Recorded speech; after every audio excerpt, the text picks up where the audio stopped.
Amém. Então eu gostava que nós pudéssemos dar uma salva de palmas à base.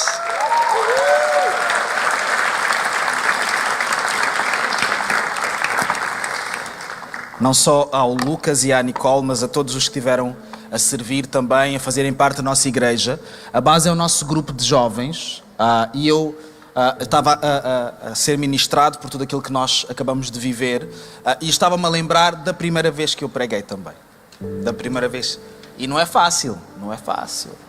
E eu hoje vou pregar sobre nós estarmos escondidos, sobre os desafios de nós andarmos escondidos. Mas antes de avançar, eu quero mesmo honrar todos os jovens por não se esconderem na nossa comunidade. Por serem vocês mesmos, por quererem viver igreja com orgulho. Não tem problema nenhum ser jovem, é um privilégio. Toda a gente quer ser jovem. Toda a gente fala mal dos jovens, mas toda a gente quer ser jovem. É uma coisa meio contraditória. Mas eu tenho muito orgulho em todos vocês. Todos vocês. E que o Senhor vos abençoe. Vocês não andam escondidos e são um exemplo para nós e para a nossa comunidade. Então, nós, muitas vezes na vida, nós vamos enfrentar isto, ou nós vamos conhecer alguém que vai enfrentar isto. E antes eu vou parar porque o Ruben está-me a dizer que as crianças elas estão a avançar também ali naquela direção, na escola dominical, está bem? Então, vocês podem avançar para o vosso tempo e Deus vos abençoe. Por isso é que eu não posso estar escondido nem das correções dos irmãos. Então, o que eu dizia era que na nossa vida vai acontecer provavelmente estas duas coisas em fases diferentes, às vezes ao mesmo tempo. Ou nós vamos estar escondidos de alguma coisa, ou nós vamos estar com alguém que está escondido de alguma coisa.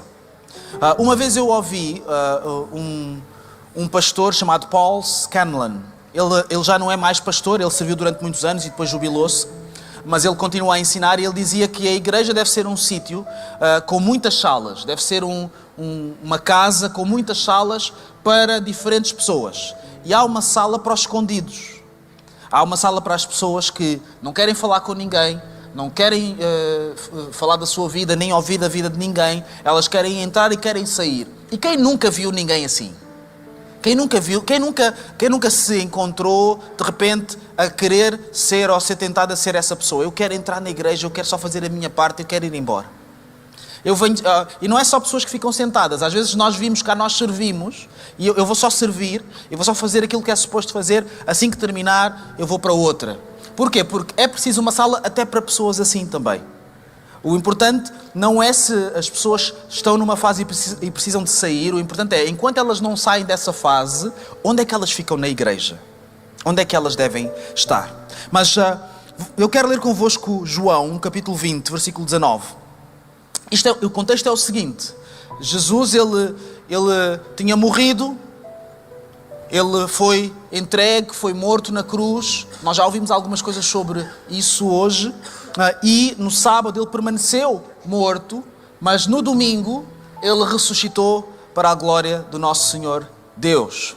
E quando ele ressuscita, está a acontecer aquilo que nós estamos a ler aqui a partir do versículo 19. Chegada, pois, a tarde daquele dia, o primeiro da semana, ou seja, domingo, e cerradas as portas onde os discípulos, com medo dos judeus, se tinham ajuntado, chegou Jesus e pôs-se no meio e disse-lhes: paz seja convosco. E dizendo isso, mostrou-lhes as mãos e o lado, de sorte que os discípulos se alegraram vendo o Senhor. Disse-lhes, pois, Jesus outra vez: paz seja convosco, assim como o Pai me enviou, também eu vos envio a vós.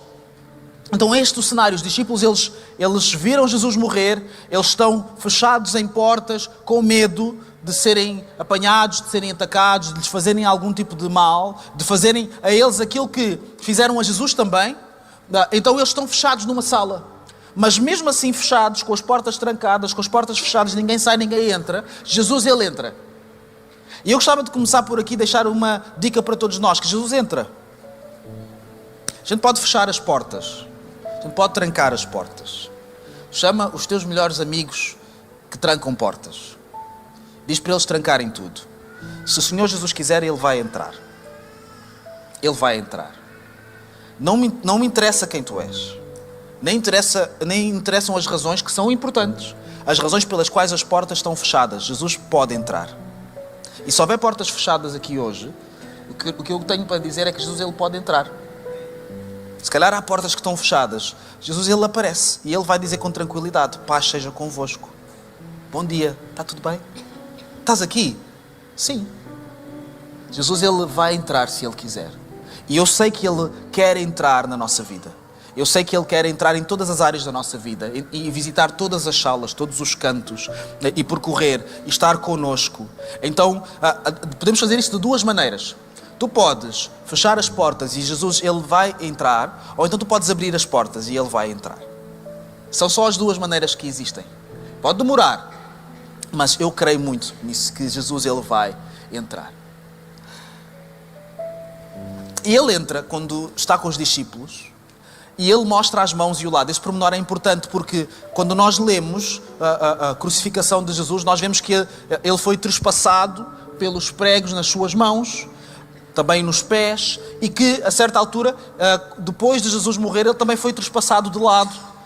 Houve uma lança que foi espetada no corpo de Jesus e saiu sangue e água. E as pessoas viram, quem assistiu àquele momento, viu todas estas coisas a acontecerem. Então quando Jesus ele mostra as mãos e ele mostra o lado, ele está a demonstrar aos discípulos: olha, sou eu mesmo. Tudo o que aconteceu, aconteceu mesmo. Aquilo que vocês viram entrar no meu corpo, entrou mesmo. Podem ver, está aqui, vocês podem assistir. E por isso é que os discípulos, eles ficam encorajados e eles se alegram, porque eles percebem: é mesmo o nosso Senhor, é mesmo Jesus. Tem as marcas de Jesus, tem as marcas da sua morte e da sua crucificação. Então nós podemos, tal como os discípulos estavam escondidos, e nós percebemos que eles estavam escondidos por medo, é o que a palavra diz. Eles não estavam reunidos em oração, eles não estavam em reflexão e em meditação, eles não estavam no dia aberto dos discípulos para verem o que é que iam fazer a seguir. Eles estavam com medo dos judeus e estavam fechados lá por causa disso. E sabem, o medo é uma razão tão boa para nós estarmos escondidos. Boa no sentido de eficaz. Por medo nós nos escondemos, e às vezes nos escondemos uma vida inteira. E há diferentes tipos de medos. Alguns de nós tememos pela nossa vida. Alguns de nós tememos pela nossa reputação. Alguns de nós tememos por aquilo que os outros vão pensar. Nós tememos pelas transformações que vamos ter que fazer. Porque muitos de nós não gostamos da vida que nós temos, mas nós gostamos ainda menos da vida que podemos ter. Nós não gostamos da vida que nós temos, mas nós gostamos ainda menos da vida que podemos ter. Por isso é que nós ficamos com aquela que nós temos. Nós não gostamos da maneira como nos sentimos e da maneira como cuidamos de nós, por exemplo, mas dá muito trabalho cuidar de nós. Agora eu vou ter que dormir bem, e vou ter que comer bem, e não posso beber muito, não posso beber nada, e não posso alimentar-me só daquilo que eu gosto de me alimentar. Isso dá muito trabalho. Eu não gosto de me sentir assim, mas eu prefiro ficar assim. Então agora nós vamos ser verdadeiros uns com os outros, vamos ser transparentes, vamos dizer a verdade uns aos outros. Isso dá muito trabalho, isso aí é muito complexo, mais vale ficarmos assim. Eu não gosto muito, mas eu prefiro. Então, que tipos de medos é que podem nos fazer esconder? Que tipos de medos é que podem nos levar a nós estarmos presos num sítio, fechados num sítio, com a nossa liberdade encolhida por causa do medo? Nós não somos chamados para viver uma vida de medo. A Bíblia que nos diz é que Deus, através do seu Espírito Santo, lança fora todo o medo. Ele não nos deu espírito de medo. Então o medo não é algo que provém dele. O medo provém de um outro sítio qualquer. Mas quando o medo se torna Deus na nossa vida, um Deus com D pequeno, o medo ele cerra as nossas fileiras, ele encerra-nos numa sala, ele faz-nos nós não fazermos coisas, nós não nos expormos. Por exemplo, o pessoal da base, hoje somos amigos, está bem? O pessoal da base, eles expuseram-se. Vocês sabem quanto é que custa para uma pessoa que tem 14, 16, 18 anos expor-se? Custa a vida inteira. 2 vidas inteiras. E se não sabem é porque se esqueceram. Porque na altura, quando tínhamos 14, 16, 18 anos, a pessoa não se expõe por qualquer coisa. Vamos nos expor só num ou noutro assunto que eu controlo muito bem. Mas eles puseram-se. Porquê? Porque eles superaram os seus medos. pelo menos aqui entre nós, superaram os seus medos e servem de exemplo para nós. A dizer, estás com medo? Estou com medo. Estás com receio? Estou com receio. O tabuleiro pode cair e a culpa vai ser tua.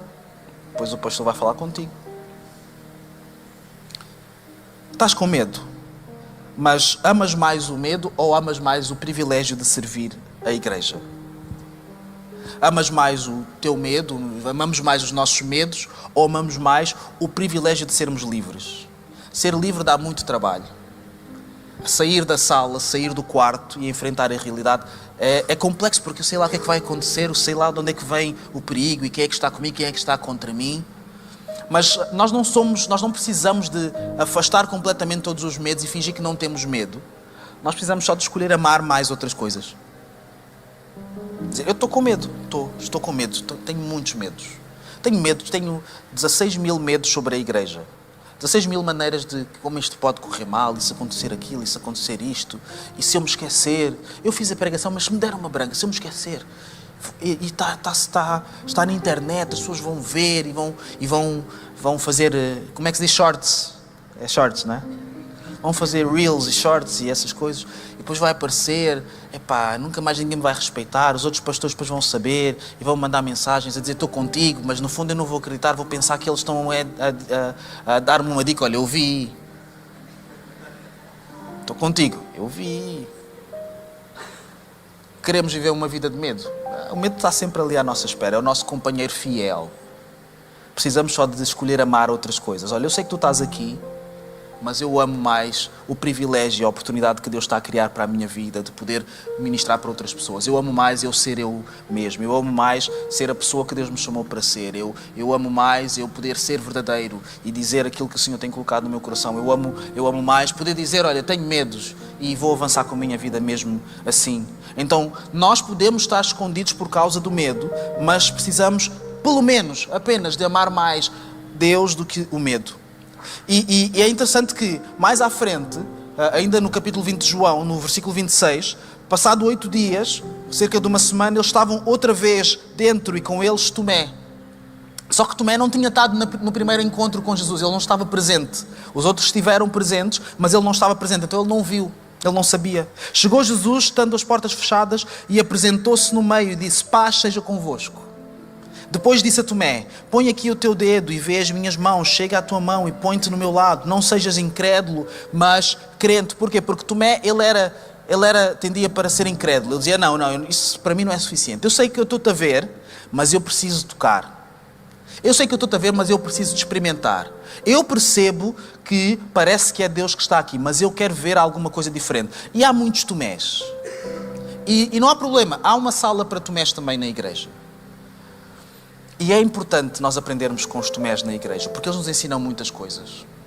O crente, muitas vezes é educado para acreditar em coisas à toa. Desculpem-me dizer assim, mas é verdade. Tens que acreditar só, porque o pastor disse. Tens que dizer amém, porque o pastor disse. Tens que seguir em frente e faz aquilo que estão a dizer para fazer, porque nós na igreja dizemos que é aquilo que dá para fazer e etc.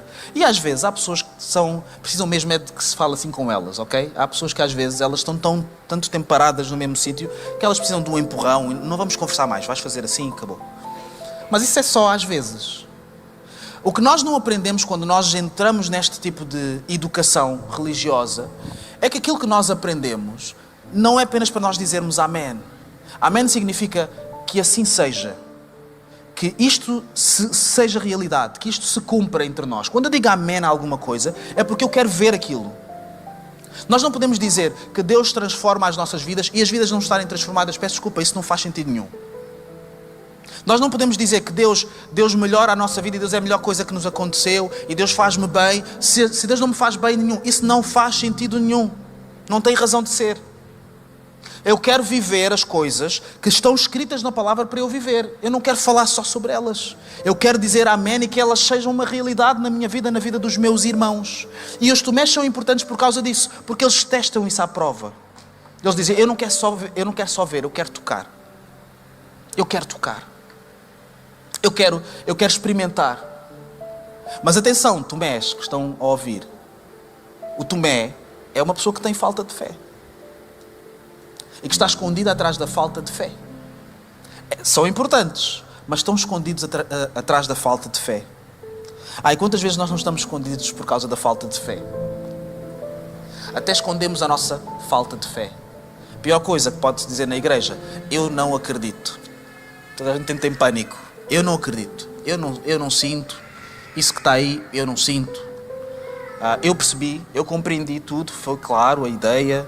Jesus, ele veio enviado por Deus, ele é o Filho de Deus, mas ele também é Deus. Mas ele encarnou como um homem para morrer pelos nossos pecados, para que nós pudéssemos ter paz com Deus. Eu percebi a ideia, eu consigo montar no meu intelecto isso, mas eu não acredito, no meu coração isso não está. O que é que se faz nessa altura? O que é que se faz quando a pessoa que tinha mais fé na igreja, de repente, tem menos fé? Vamos fazer o quê? O que nós fazemos, normalmente, há uma sala aqui na igreja, muitos não sabem, está bem? Há sempre uma sala, que é a sala onde se põe tudo o que não queremos pôr noutro sítio qualquer. Há uma sala dessas aqui, podem descobrir. Na nossa igreja nós temos uma política de portas abertas, está bem? Então podem entrar nas portas e ver, a não ser que esteja fechado, esteja lá alguém, mas podem entrar, podem experimentar. Há uma sala aqui, 2, até 3, que vão diminuir para 2 esta semana. Amém? Nós temos que dizer amém às coisas que queremos ver, não é? Tem lá todas as tralhas. Tem lá coisas que ninguém sabe até de quem é que são. Tem lá coisas que... eu pensava que isto era teu. Não, eu pensava que isto era teu. E o que nós fazemos, muitas vezes, quando alguém tem falta de fé, nós mandamos para essa sala também. E ficas lá com as tralhas até Deus mexer contigo. Até Deus tocar no teu coração outra vez. Porquê? Porque nós entramos em pânico e não sabemos lidar com gente que não tem fé.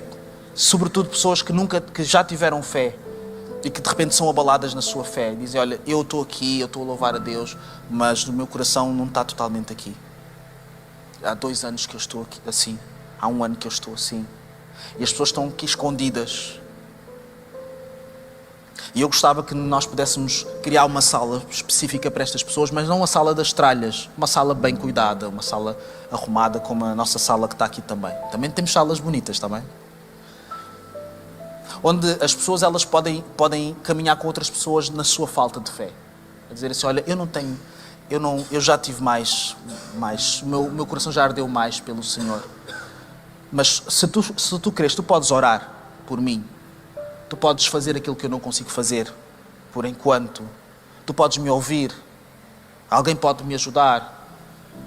E não termos medo disso. Porquê? Porque se nós tivermos receio disso, nós vamos ter que continuar a enviar estas pessoas para a sala das tralhas. Ou para falarem com o pastor. Como se o pastor soubesse responder essas coisas. O pastor não sabe montes de coisas. A maior parte das coisas. O pastor é muito mais parecido com as pessoas, porque ele também é uma pessoa do que com as fantasias que nós criamos. Enfim. Então a falta de fé ela pode servir para nós nos escondermos ou para alguém se esconder. Quando em Gênesis, quando Adão e Eva eles comem o fruto proibido e eles são levados pela serpente. A mulher é levada pela serpente a comer do fruto e convida Adão, o marido, e comem os dois. E acontece uma coisa muito interessante. E isto é Gênesis 3. E vai passar aqui só o versículo 10.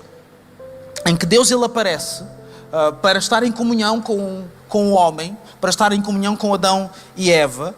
E Deus pergunta: onde estás? Onde estás? É uma pergunta simples: onde é que tu estás? E a resposta de Adão é muito interessante. Ele diz: ouvi a tua voz no jardim e porque estava nu, tive medo e me escondi. Eu ouvi-te, eu percebi que estavas a falar comigo, mas eu, como estava nu, eu tive medo e escondi-me. E sabem, uma outra razão para nós andarmos escondidos tem a ver com a vergonha. Vergonha. Eu preciso me esconder por causa da minha vergonha. Porque Deus está a aparecer para falar comigo. E estamos a falar de Deus, mas podíamos estar a falar também. As pessoas estão a aparecer para falar comigo. As pessoas estão a perguntar coisas. As pessoas estão a querer andar comigo e a querer saber da minha vida. E eu, por vergonha, por causa da minha vergonha, por causa da minha nudez, eu quero me esconder.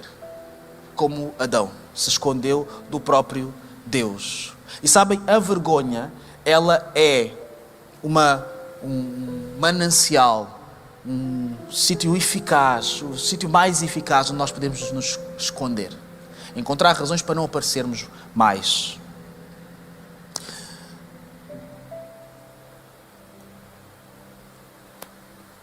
Deus vê tudo, não vê? Nós quando começamos a ler em João 20, que as portas estavam fechadas e Jesus entrou à mesma. Quando nós nos escondemos por causa da vergonha, o que nós estamos a praticar é uma negação. É como os bebés fazem. São as melhores pessoas do mundo a esconderem-se. Vai-te esconder, está bem. Obrigam os pais a mentirem, a dizerem que eles... Quando nós tentamos nos esconder por vergonha de Deus, é o que acontece também. Olha, eu estou escondido. Eu acho que estou nu. E Deus está a olhar para nós. E eu estou a ver tudo. Eu não consigo... Tu nunca leste a Bíblia. Eu não consigo não ver tudo. Eu estou a ver. Eu sei onde é que tu estás. Eu estou-te a perguntar onde é que tu estás só para tu responderes. Mas eu sei onde é que tu estás. O Senhor sabe onde é que nós estamos. O Senhor sabe quem nós somos. O Senhor sabe onde é que nós andamos. O Senhor sabe as nossas decisões, as nossas escolhas. Ele está no nosso levantar e no nosso deitar. Quando nós não sabemos onde é que nós estamos, no sono profundo, Ele sabe onde é que nós estamos. Então, quando nós tentamos nos esconder de Deus, o que nós estamos a fazer é uma perda de tempo. A gastar o nosso tempo. E eu sei que a vergonha, ela pesa tanto. Ela é tão eficaz, ela nos diz tantas coisas. Ela nos fala coisas tão acertadas ao nosso ouvido, aparentemente certas. Mas a vergonha, ela é sempre mentirosa. Ela é sempre mentirosa. Porque ela nos faz acreditar que nós não merecemos estar. Nós não merecemos pertencer. Nós não merecemos ser. Nós não merecemos estar na igreja, não merecemos estar com alguém, não merecemos ter uma vida, não merecemos melhorar, não merecemos sonhar mais. Isso não é verdade. Isso não é verdade. E porquê é que isso não é verdade? Porque não é a vergonha que determina a nossa vida, é Deus que determina a nossa vida. E Deus não nos criou para nós vivermos uma vida de vergonha. Nem de vergonha, nem de cicatrizes e bagagem. Alguns de nós estamos escondidos por causa das nossas cicatrizes e da nossa bagagem. Adão, quando ele fala e ele responde, ele diz: eu estava nu, eu percebi que estava nu. Esta frase, ela é só uma frase, mas está ali muita coisa a ser dita. É que aconteceram coisas na minha vida. É que não sabes, mas eu tive uma experiência. Eu comi uma coisa e vi outras coisas e percebi algo sobre mim. E eu venho deste processo, desta jornada. E eu agora estou numa fase diferente. Eu tenho outra bagagem. Eu sou uma outra pessoa. Eu tenho outra transformação. Eu tenho experiências na minha vida. E então alguns de nós anulamos a nossa vida, ou partes da nossa vida, por causa da nossa bagagem. É que eu vi muita coisa, eu vivi muita coisa. Eu tive muitas experiências. Eu tive muitos relacionamentos. Então eu agora não tenho mais... não sei como me relacionar novamente. Ou eu tive muitos relacionamentos e eu agora não consigo não comparar. Não consigo estabelecer expectativas equilibradas no meu relacionamento por causa das coisas que eu vivi. Eu vivi muita igreja. Olha, aqui eu sei que tu és o pastor e tal, mas antes de tu nasceres eu já andava neste negócio de igreja. Isso é muita bagagem. Então eu estou aqui, estou sentado, estou a ver tudo, estou a perceber tudo. Eu sei precisamente o que tu precisas, mas eu estou aqui no meu lugar sentado. Por causa da bagagem, escondido na cadeira. E por causa das cicatrizes também. A cicatriz é uma coisa diferente. Quem tem cicatrizes no seu corpo, quem olhar para a nossa cicatriz vê que há alguma coisa que não era suposto lá estar.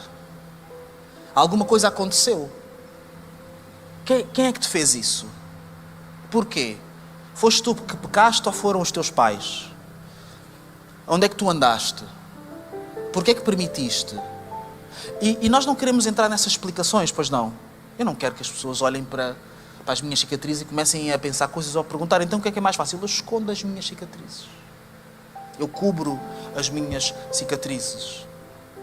Mas quando nós temos cicatrizes, que não são feridas abertas, são cicatrizes, são feridas fechadas, cicatrizadas, elas fazem parte também de quem nós somos.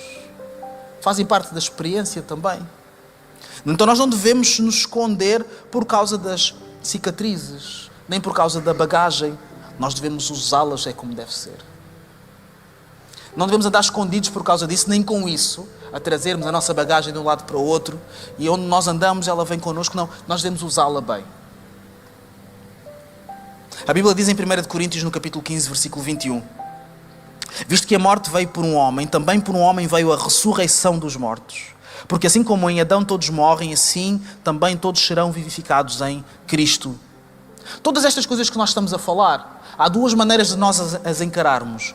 Vamos encará-las como um Adão, como homens comuns, pessoas normais que nós somos. E isso vai correr mal. E vai gerar muita dificuldade. E no fim vai gerar morte. Ou então vamos encará-las como Cristo, com a mente de Cristo.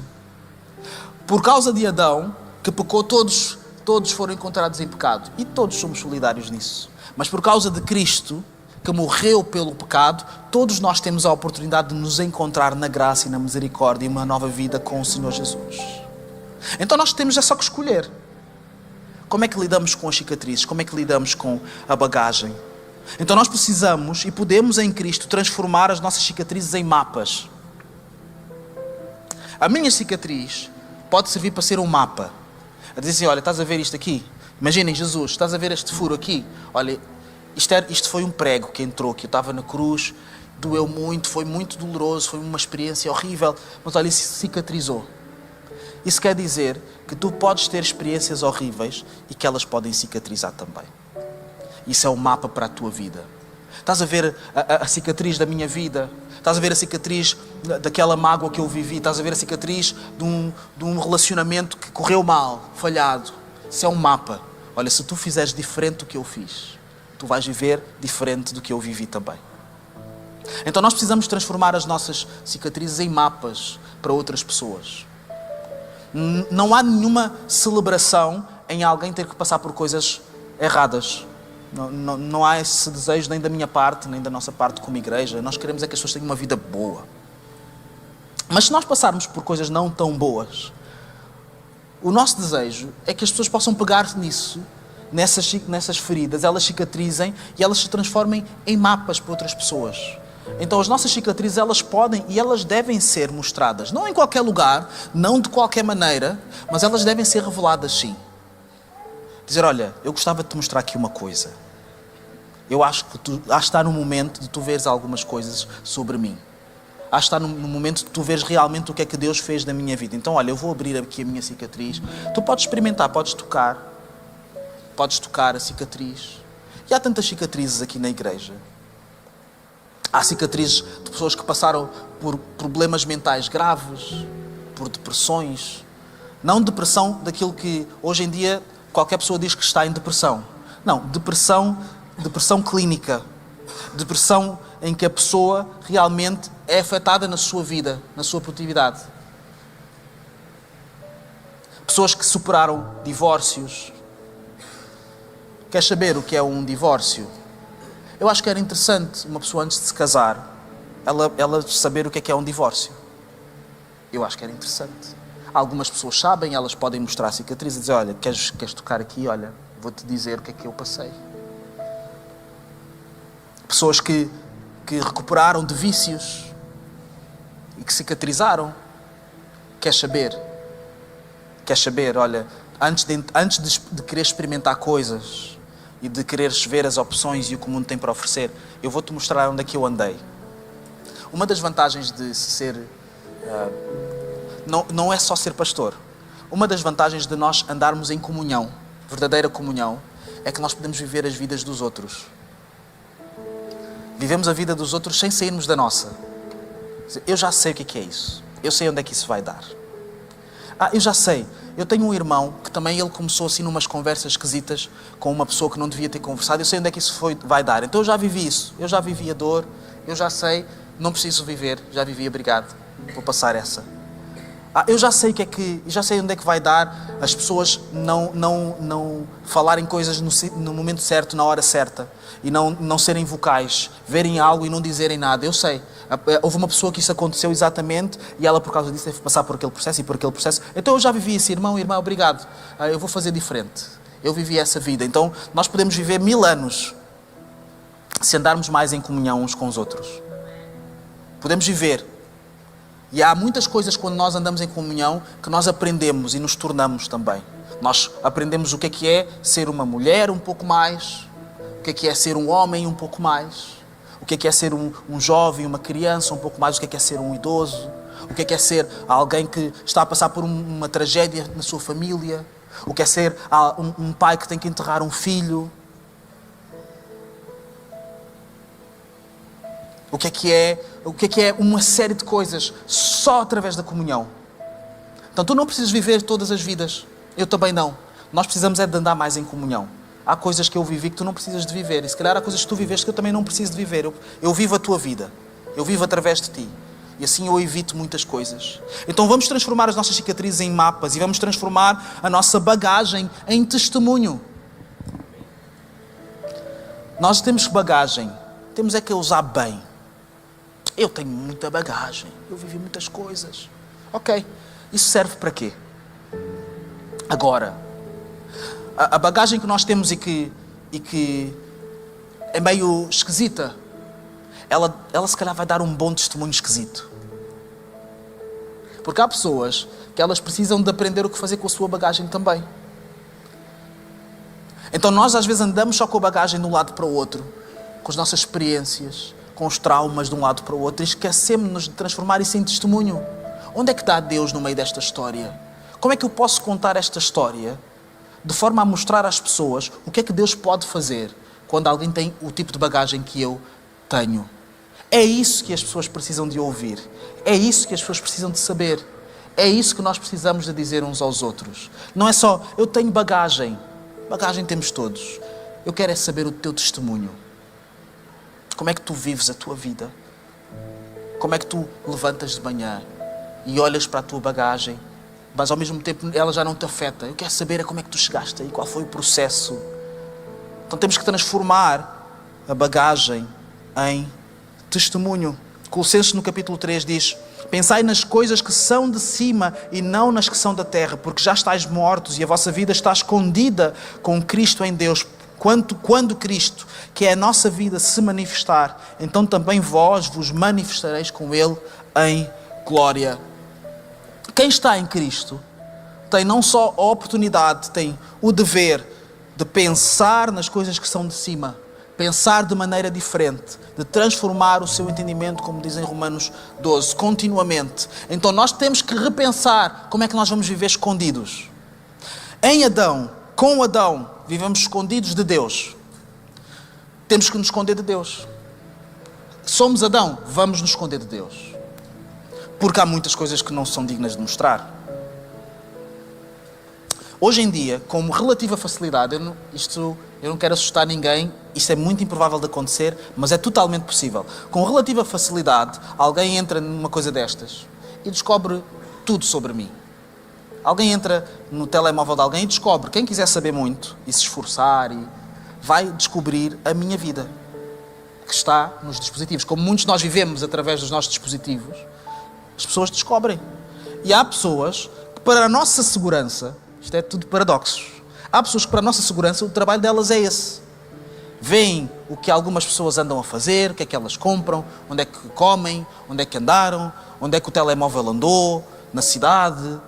Essas coisas estão acessíveis e vão continuar acessíveis. Então, a privacidade é uma coisa meio relativa. Nós podemos sentir-nos escondidos e achar que na nossa password 1, 2, 3, 4, 5, 6 ninguém vai descobrir, ninguém vai entrar, porque são os meus olhos só que podem olhar, etc. Mas isso não funciona tão bem assim. Há pessoas que podem descobrir muita coisa sobre nós, se quiserem, se notarem em nós.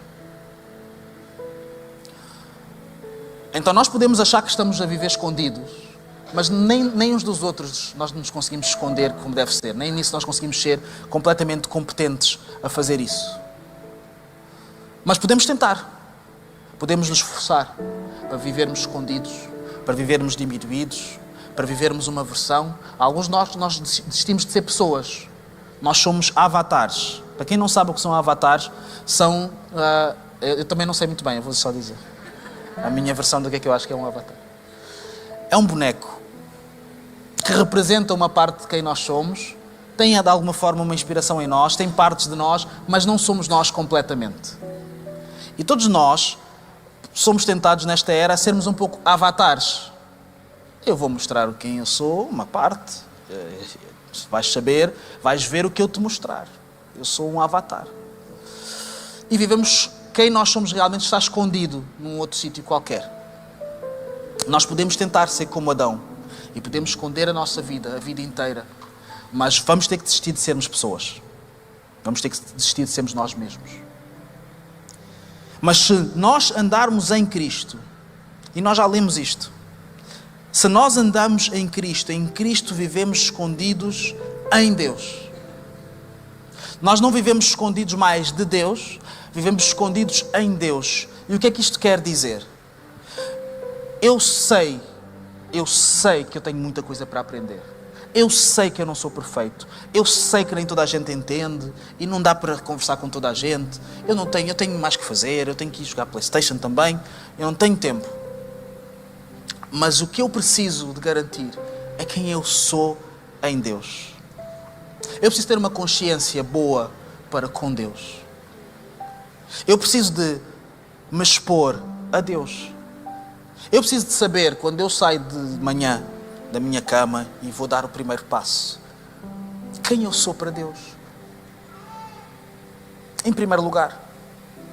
Eu sei que a vida é muito complexa, mas se a nossa vida estiver escondida em Cristo, nós vamos sempre encontrar segurança para não andarmos escondidos em mais coisa nenhuma, nem por coisa nenhuma. Eu não consigo dar todas as explicações sobre tudo, mas nem nós, nem nenhum de nós, mas nós conseguimos dizer, olha, a minha vida está escondida em Cristo. Eu não vou conseguir voltar atrás em uma série de coisas, mas eu posso olhar para a frente por causa de Cristo. Eu sei que eu tenho issues, problemas, dificuldades, mas eu sei que Cristo me ama.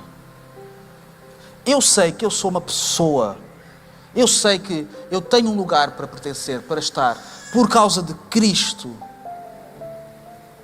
E alguns de nós estamos escondidos por mil e umas razões, estas que foram faladas ou outras. Mas eu gostaria muito de deixar este convite para todos. Vamos esconder a nossa vida em Cristo. Prestar contas a Cristo. Poder abrir a boca e dizer, Cristo, tu sabes quem eu sou. Eu sou isto. Sei comigo, ajuda-me.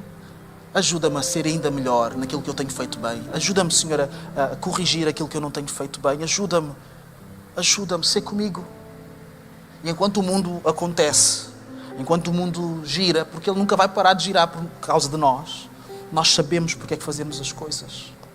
Sabemos os nãos que damos e os sims que damos, porque é que fazemos as coisas. Talvez o mundo possa não entender. E o mundo não é só o mundo lá fora, às vezes é o mundo aqui também. Não entendem todas as coisas que nós fazemos, mas nós sabemos porque é que fazemos. Precisamos de esconder a nossa vida em Cristo. Isso é extremamente importante. Não escondê-la de uma forma individualista. Ok, então cada um de nós esconde a sua vida em Cristo, então cada um tem a sua... Não, a minha vida está escondida em Cristo, não tem nada a ver com isso. Não, vamos esconder a nossa vida em Cristo como igreja. Esconder a nossa vida em Cristo, pensar nas coisas do alto, implica nós pensarmos juntos nas coisas do alto. Implica nós falarmos uns com os outros, termos comunhão uns com os outros, porque as outras pessoas são também casa da presença de Deus na nossa vida. O mesmo Deus que habita em nós, habita nos outros também. Então não vejam aqui uma válvula de escape para fazerem o que quiserem, tá bem? Isso não funciona assim. Mas não aceitemos mais estar escondidos por causa de outras coisas que não seja por causa de Cristo. E quem está escondido em Cristo expõe-se. Tem mais capacidade para se expor. Porque a pessoa sabe que aquilo que ela é está protegida em Cristo. Que o seu sangue, que nos purifica de todo o pecado, que nos lava e que nos cobre, não nos purificou, não nos lavou, Ele nos purifica e nos lava e nos cobre e nos protege e nos blinda e faz com que as promessas que foram feitas antes de Cristo, depois de Cristo, continuem a cumprir-se todos os dias das nossas vidas. Isso nos devia trazer tranquilidade, a dizer, eu posso expor-me, sim. Eu posso dar o peito às balas, sim. Eu posso dar a mão à palmatória, sim. Eu posso ser um pouco mais transparente, sim. Eu posso arriscar na vida, sim. Eu posso amar o próximo, sim. Porque a minha vida não está dependente do que vai acontecer. A minha vida está escondida em Cristo.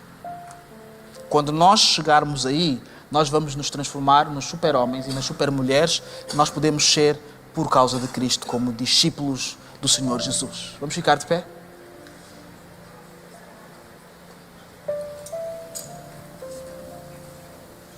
O sangue de Jesus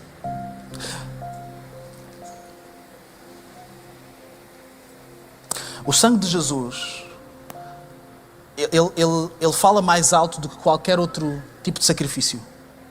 Isto é um conceito teológico, mas que tem que ter uma consequência na nossa vida diária, porque se não tiver consequência, se nós não experimentarmos estas coisas na nossa vida, isso são ideias giras, ideias bonitas, e há muitas ideias bonitas por aí.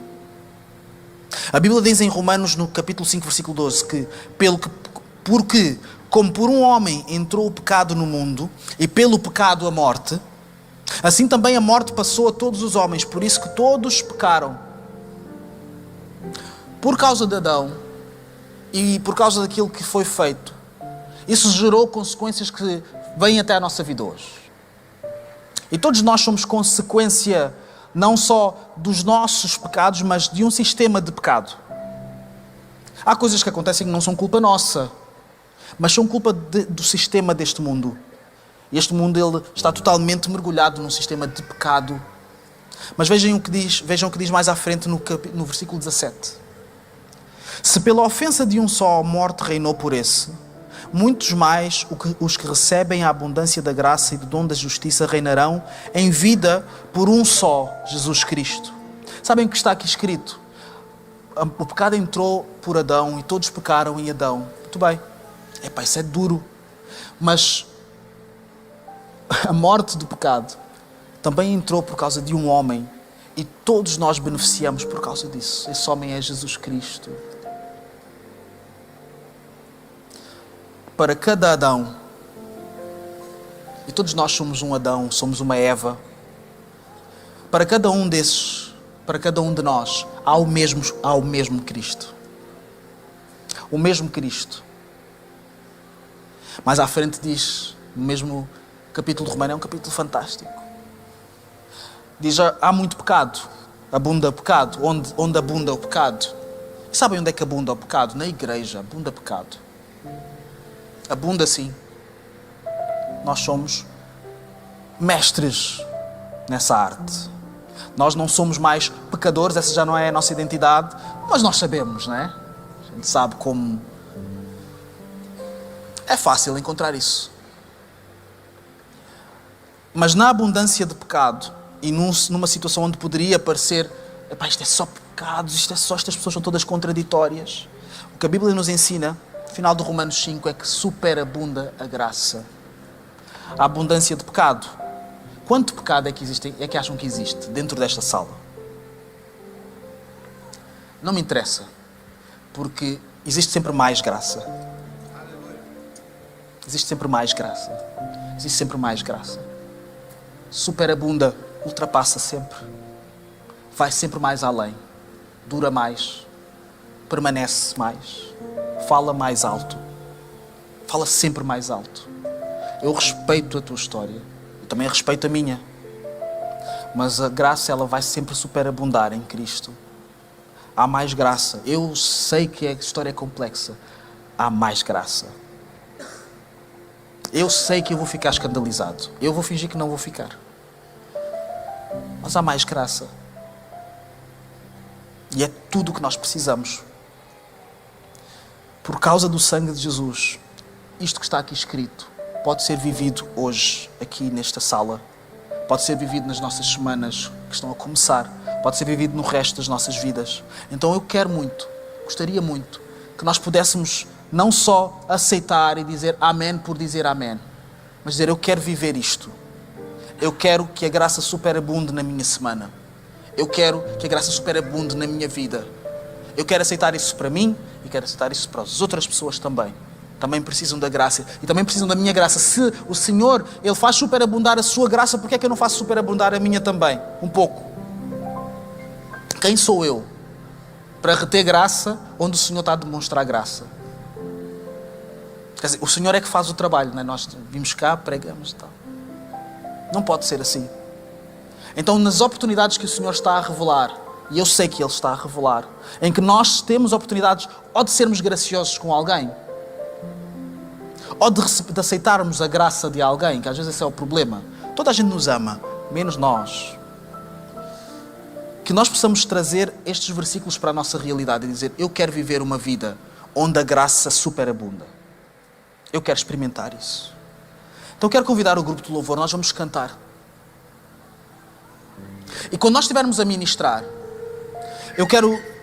gostava muito que nós pudéssemos não só dizer amém nestas coisas, não só cantar coisas que são bonitas, mas orar e pedir e rogar ao Senhor: Senhor, transforma esta música numa realidade da minha vida. Esta música tem que ser a legenda da minha semana. Esta música tem que ser a legenda do que eu vou viver.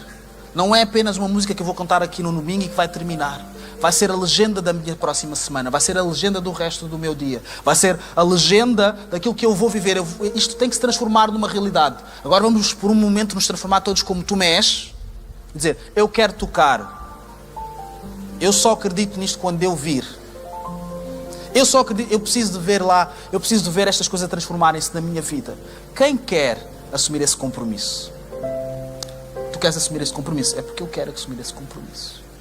Então vamos cantar e vamos fazer isto, não para a nossa própria glória, mas para a glória do Senhor, que se lembrou de nós através de Cristo e que por causa de Cristo nunca mais se esquecerá de nós, e que Cristo está à direita do Pai a rogar por cada um de nós, a lembrar do seu sacrifício e a garantir que as promessas que foram cumpridas na cruz do Calvário sejam cumpridas hoje. Hoje é dia 5 de outubro. Hoje, as promessas que foram garantidas na cruz do Calvário, elas têm que se cumprir nas nossas vidas. Em nome de Jesus. Deus ricamente vos abençoe.